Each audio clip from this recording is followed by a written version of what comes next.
Hey, what's up, everybody? Obviously, this is a different setup for you guys. Normally, normally we have our studio, but right now we're currently on vacation.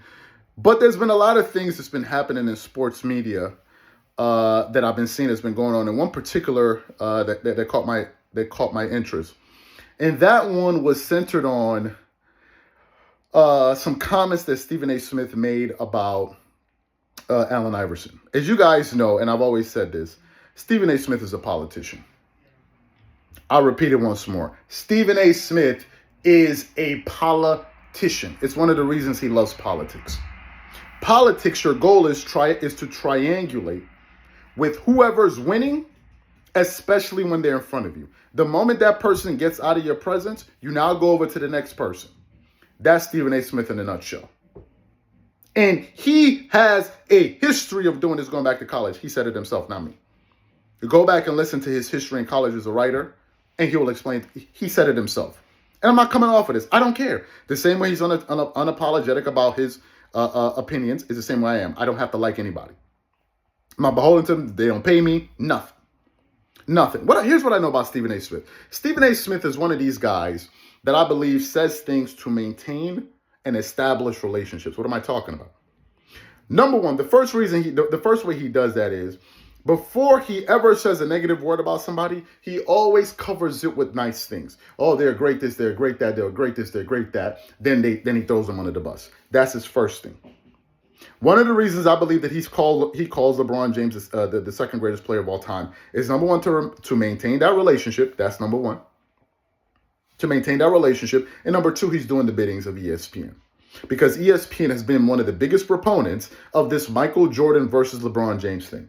And I recently said on the channel, if their viewers were aware of the fact that there was another player better than LeBron that was actually being compared to Michael Jordan and Kobe Bryant, it would totally ruin their business model. Hence the reason he had to go out there and put out a statement to basically try to debunk the statements of Allen Iverson, who he said he owes a lot to in his in his professional career. That's Stephen A. Smith. That's not me. That's what he said. But to keep them checks flowing, keep them bosses happy, I'm going to go out here and twerk it up for you guys as well. Now, here's what I also know about Stephen A. Smith. I also know that if Allen Iverson had said LeBron was number two, he wouldn't have done a video. So it's not about really Allen Iverson having his own opinion. It's about him having his opinion and the opinion his network wants to continue to promote. That is the fact of the matter. Let me get to what Rashard McCant had to say. Rashard McCant is one of the members, one of the panelists on Gilbert Arenas, who I know we kind of go back and forth sometimes talking about basketball, strictly sports, predominantly. But Rashard McCant is a Kobe guy. And I remember that when he went on the Colin Cowherd show. And I think the day he went on, Jason Whitlock was actually filling in for Colin Cowherd that day. And he believes that Kobe's the greatest player of all time. As a Kobe Bryant fan, I don't believe that. I believe it's MJ. Then I believe it's Kareem Abdul-Jabbar. Then I believe it's Kobe. That's my level of objectivity. Some people are saying you're being too biased, having him that high up. I don't give a damn. That's my opinion. But Rashard McCant has been one of those people that always held Kobe Bryant in high regards. Another thing I've also said is that in order for this GOAT debate to exist between Jordan and LeBron, Kobe had to be the person that they had to remove out of the debate. And the only way to do so is to tarnish his image. So the moment Kobe Bryant retired, people that never had the courage to say what they would, to say it to his face, started saying all kind of crazy stuff. The moment Kobe retired and the moment he tore his Achilles tendon. Prior to that, you never heard a mumbling word out of the vast majority of these guys in sports media saying half of the BS that they say about Kobe Bryant right now. You never saw these people. The moment he tore his Achilles, all of a sudden, these snakes jumped out of the grass and started spewing their venom all over the screen. That's what happened. And if you guys know anything about sports media as it pertains to the NBA, you will know that there has been this consistent, concerted, well thought out strategy to constantly diminish the legacy of Kobe. We all know this. The only person that doesn't know this are LeBron fans. And trust me, LeBron fans are aware of it too. What they do is they do what they always do. They all turn into Karens and act like they don't know what's going on, but they really know what's going on. They know that these dudes are on television lying to them through their teeth, but they want to believe the lie so bad that they actually hypnotize themselves into believing it. If you believe that Kobe Bryant wasn't a top 5 player of all time, but you also believe that LeBron James is a top 5 player, you are totally deluded. I don't care who you are. You could work on TV. You could have just jumped out of the NBA Finals and won the Finals MVP. If you don't believe that, I ain't got nothing for you. I don't need to play in the NBA to understand that basic fact.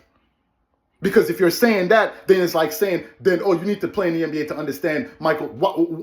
If people can understand it intrinsically, why would you then now try to distill the conversation down to, you didn't play basketball, so therefore you don't? That's patently stupid and absurd.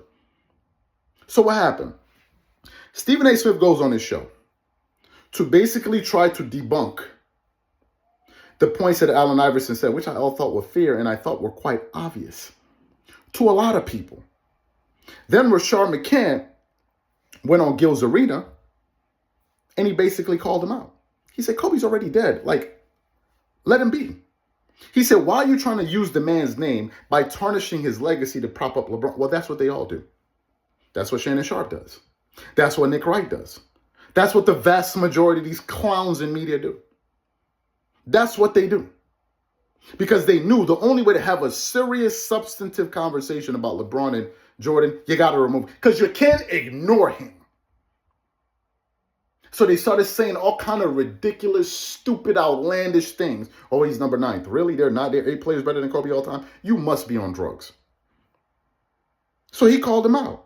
Then if you look at the Post, even Matt Barnes, from All the Smoke, Showtime, he went under the Post and said, there is a reason why a lot of former players regard Kobe Bryant. So you think they're stupid? You think they're just making it up? They don't get paid to say Kobe's great. You get paid to say he's not. And he also asked Stephen A. Smith, where was all this smoke when Kobe was alive? This is what I want to know. If you guys know, Stephen A. Smith used to have a show on ESPN that was canceled. Do you know who one of his guests was? On his show, Kobe Bryant. When Kobe was walking around, I never heard Stephen A. Smith say any of this. I never heard him come out speaking so vehemently against Kobe. But the moment the man left the planet, left the earth, all of a sudden you got these strong views about the guy. I think Stephen A. Smith is fake. I think he's a politician. I think he tried to sell Shannon Sharpe on Shannon Sharpe, man, I saw a brother floundering. Please. Shannon Sharpe is the biggest thing in sports media. You would have had to have been a blithering idiot to not pick him up. Look at what he's doing. Do you realize ESPN First Take has higher ratings when Shannon Sharpe is on than when he's not? Do you think Stephen A. Smith will be able to bring in numbers like let's just stop. You saw a cash cow and you capitalized. If you didn't do it, draft picks would have done it. Prize picks would have done it. Let's be for real. Nobody with a brain in sports media would have just let Shannon Sharpe stay out there floating in the water after he left undisputed. Please, I refuse to believe it. And it's showing right now. He's the biggest thing in sports media. Him and Pat, he's the biggest. His interview with Cat Williams just got 5 million views, the full show, in less than 24 hours. What are we talking about? But he tried to act like as if I threw him a line. If Shannon Sharpe had not built a buzz and built an audience for himself, Stephen A. Smith wouldn't have been looking for his ass. Please. It was quite obvious that Shannon was the guy you got to go after. So to me, listen, I'm glad Rashard McCann pushed back on him, but that's Stephen A. Smith for you. When you're in front of him, you're the greatest person to ever live. The minute you walk away, it's somebody else. Even when Shannon Sharpe asked him on the show, when the audience was chanting, I think at Shannon Sharpe's former alma mater, Kobe, when he pressed him on his logic, he was like, oh, well, I'll get to that another day. He had a malfunction. Because he realized he had no other reason to rank Kobe Bryant so low except for the fact that's the agenda that he has to push. I don't get it with this dude. Y'all can love him. I don't give it. I ain't got to. Stephen Smith don't give me a damn thing, and he don't control bleep in sports media. The audience does, quite literally.